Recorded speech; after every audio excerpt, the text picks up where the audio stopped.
Olá, sou o Dr. Rafael Amaral de Castro, médico oncologista de Brasília. Neste vídeo, vamos construir o diagnóstico. Como a equipe constrói, começando pela imagem, confirmando no tecido, definindo os marcadores e medindo a extensão da doença. A proposta é usar uma linguagem direta, mas sem esconder o raciocínio clínico. Ao final, você deverá saber quais perguntas cada exame responde e por que o plano de tratamento pode ser tão diferente entre duas pessoas com o mesmo nome de diagnóstico.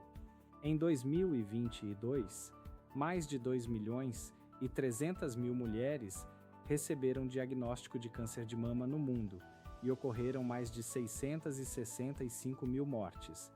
No Brasil, ele permanece o câncer mais frequente entre mulheres. Esses números mostram relevância, não destino individual. A pergunta certa não é apenas se existe um tumor, mas onde ele está e qual biologia o sustenta. É isso que define a estratégia. Para chegar a um plano seguro, precisamos de 4 respostas. Primeiro, saber se a lesão é benigna, in situ ou invasiva. Segundo, identificar tipo histológico e grau. Terceiro, avaliar extensão na mama, nos linfonodos e, quando indicado, em outros órgãos. Quarto, definir os biomarcadores. Imagem encontra e mede, biópsia confirma. Patologia e estágio integram as informações. Pular uma dessas etapas pode levar a escolhas inadequadas. A maioria dos tumores invasivos começa nos canais ou nos lóbulos da mama. Quando as células permanecem no local em que nasceram, chamamos de doença in situ. Quando atravessam a membrana basal, chamamos de doença invasiva. E então avaliamos extensão e linfonodos. O tipo no Special Type, antes chamado ductal invasivo, responde por 75 a 80% dos casos. O carcinoma lobular invasivo representa 10 a 15%. Essa diferença tem implicações para imagem e comportamento biológico. Os subtipos clínicos traduzem os marcadores em decisões terapêuticas. Cerca de 65% são luminal-like, ou receptor hormonal positivo e ER2 negativo. Entre 15% e 20% são ER2 positivos. Entre 10% e 15% são triplo negativos. Na base S, E, ER mais recente, 70% foram receptor hormonal positivo e ER2 negativo, 11% foram triplo negativos, 9% receptor hormonal positivo e ER2 positivo e 4% receptor hormonal negativo e ER2 positivo. As faixas variam entre populações, mas a mensagem é estável. Subtipo muda tratamento. Mamografia, ultrassonografia e ressonância não fazem a mesma coisa. A mamografia é fundamental para microcalcificações, distorções, assimetrias e massas, com avaliação das duas mamas. A ultrassonografia ajuda a caracterizar nódulos, examinar a axila e guiar biópsias. A ressonância é útil para extensão, múltiplos focos, tumor oculto ou dúvidas selecionadas, mas pode encontrar alterações que não são câncer. Por isso, a ressonância não substitui a biópsia. No NCCN, mamografia diagnóstica bilateral e ultrassonografia, conforme necessidade, fazem parte da avaliação inicial. Ressonância é seletiva. A imagem diz que uma lesão parece suspeita.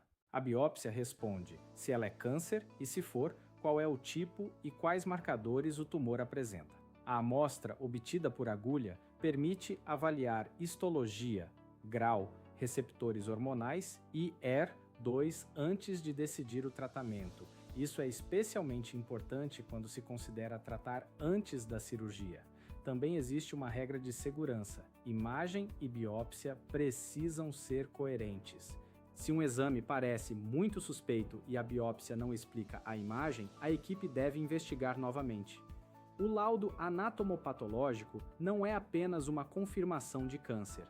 Ele descreve o tipo histológico, se há invasão, o grau e, após cirurgia, margens, invasão linfovascular e linfonodos. O grau considera a formação de túbulos, aspecto dos núcleos e número de mitoses. Ele não é o estágio. Um detalhe importante: quando existem vários focos na mesma mama, eles não são somados para definir o T. Usa-se o maior foco invasivo e a multifocalidade é registrada. Parece técnico, mas pode mudar a classificação e o planejamento.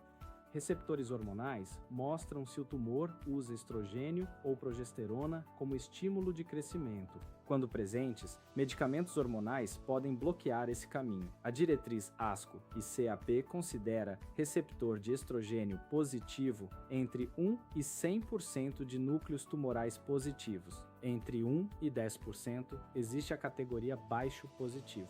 Ela corresponde a cerca de 2 a 7% dos casos e merece interpretação cuidadosa. Pode haver benefício hormonal, mas o comportamento não é necessariamente igual ao de um tumor luminal clássico. HER2 e Ki67 respondem perguntas diferentes. HER2 é um alvo terapêutico. Na imunohistoquímica, 3 cruzes é positivo, 0 ou 1 cruz é negativo. 2 cruzes precisam de teste complementar. Ki67 estima a fração de células em multiplicação, mas não deve decidir tratamento sozinho porque existe variação técnica. HER2 low, geralmente 1 cruz ou 2 cruzes sem amplificação, não é HER2 positivo, embora possa selecionar alguns tratamentos em doença avançada. A qualidade do laboratório é essencial. Uma comparação com o laboratório de referência encontrou discrepância de HER2 em até 34,2% dos casos. A assinatura genômica avalia genes que estão funcionando dentro do tumor. Não é o mesmo que teste hereditário da família.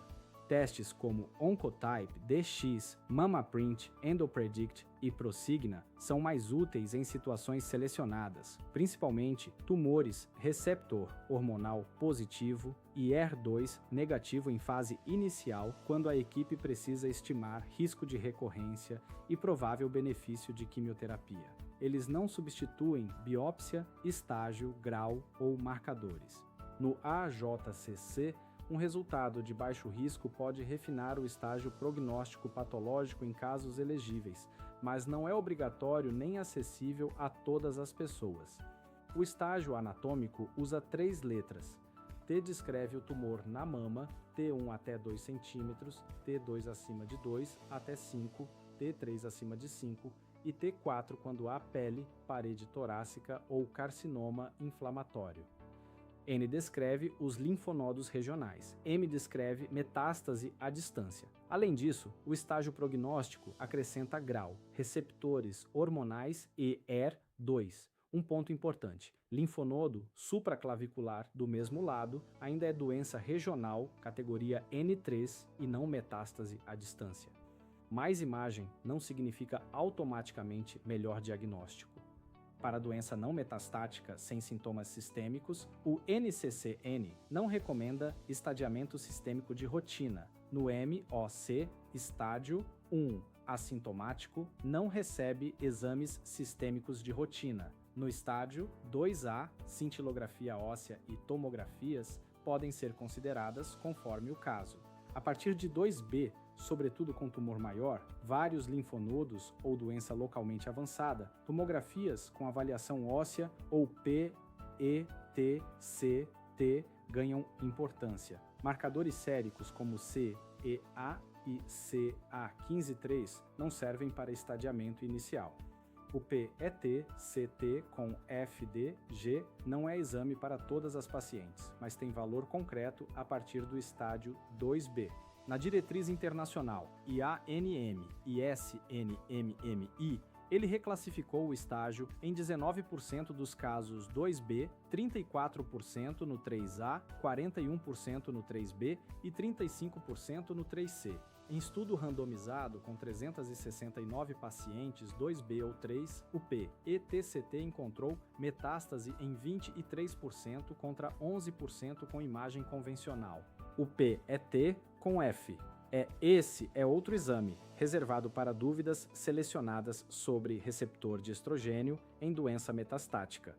Neoadjuvância é tratamento antes da cirurgia. Adjuvância é tratamento depois. A escolha depende de tamanho do tumor, linfonodos, subtipo e objetivo. Em tumores maiores, com linfonodos comprometidos ou subtipos que respondem mais a medicamentos, começar com tratamento sistêmico pode reduzir o tumor e mostrar como ele respondeu. Isso não significa automaticamente pior prognóstico. Cirurgia, radioterapia e medicamentos são partes de uma estratégia única. A ordem é individualizada. Quando há metástase, o objetivo é controle prolongado, preservação de função, prevenção de complicações e qualidade de vida. Se a primeira metástase é acessível, a biópsia pode confirmar o diagnóstico e verificar se receptores hormonais ou ER2 mudaram. No subtipo receptor hormonal positivo e ER2 negativo, tratamento hormonal com terapias-alvo costuma estruturar o início, salvo doença ameaçadora. No ER2 positivo, terapias anti-ER2 são centrais. No triplo negativo, PDL1, alterações hereditárias e velocidade da doença ajudam na escolha. ER2 Low não é um quarto subtipo, mas pode abrir opções em cenário avançado. A aula termina com 6 perguntas que você pode levar para a consulta. A lesão é invasiva ou in situ? Qual é o tipo, grau e tamanho invasivo? Quais são os marcadores? Qual é o estágio? Que pergunta cada exame adicional vai responder? E por que o plano começa com cirurgia ou com medicamento? Informação de qualidade permite participação real nas decisões. Nas próximas aulas, vamos aprofundar triplo negativo, ER2 positivo e tumores luminais, separados por doença localizada, localmente avançada e metastática. Aproveito para convidar a todos a visitarem o portal www.rafaelcastroonco.com.br e lá visitarem o site neoaccess.med.br. Fique por dentro das novidades em oncologia.